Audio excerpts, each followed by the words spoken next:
Нийслэлийн засаг дарга Батболд өчигдөр цаашид нийслэлийн бүтээн байгуулалтад голын хайраг биш уулын дайраг ашиглахаар болсныг мэдэгдлээ.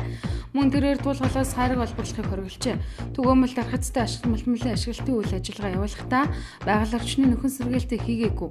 Хууль зөрчиж байгаа аж ахуйн нэгжийн үйл ажиллагааг бүтээн байгуулалтын улирал эхэлж байгааг үл харгалзан зогсоож тусгай зөвшөөрлийг нь цуцлах юм байна. Хөдөлмөр нийгмийн хамгааллын сайдын тушаалын дагуу 2017 оны 1-р сарын 16-наас 3-р сарын 15-ны хүртэл тэтгэврийн тогтоолт олголтыг шалгах аян зарласан байсан. Завг аяны хугацааг эх 4-р сарын 1-ний өдөр хүртэл сунгажээ. Сүхбаатар дүүргийн 2-р хорооны нутаг дэвсгэрт буюу Монгол Улсын их сургуулийн улсраар гарч явсан түргэний машинтай Фрус марк автомашин мөргөлдсөн осол өвчтөр өглөө гарлаа. Уг түргэн тусламжийн машинд золоор өвчтөд яваагүй нэ.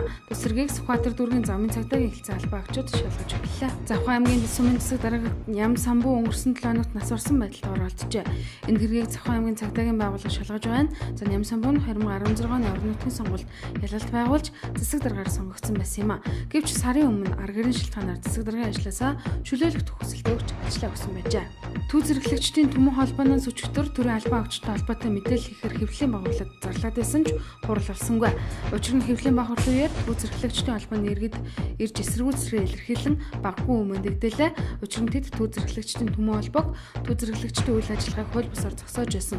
Мөн хурааж болгосон түүцнүүдийн оронд өөрсдийнхөө бизнесийг явуулдаг хэмээн ярьсан байна. Завхан аймгийн Эдэр суманд өнгөрсөн даваа гарагт нэг аимшигт хэрэг гарлаа. За сумын засаг даргын хамгийн газрын дарга Нэгтлэнг ажлаас нь чөлөөсөн тул халагдсан Нэгтлэн энэ шийдвэрийг хууль бус гэж үзэн тэмцлийн хур зөвлөр шилжжээ.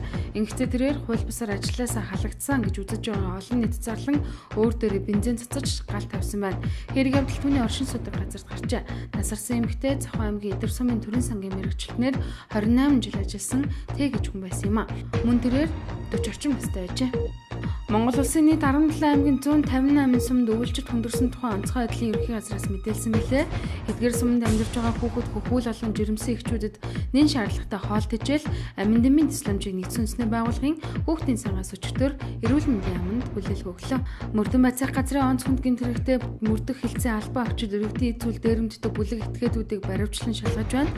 Баригдсан залуус 2016 оны 6-р сараас эхлэн Баянзүрх дүүргийн 1 3 4 7-р хорооны нутаг дэвсгэрээр шөнийн цагаар ганц нэгээр яваа эмэгтэй хүмүүс болон зөвтгөрүүлэхэнд харилцан иргэдэг араас нь боож зодон эд зүйлсийн дээрэмддэг байжээ.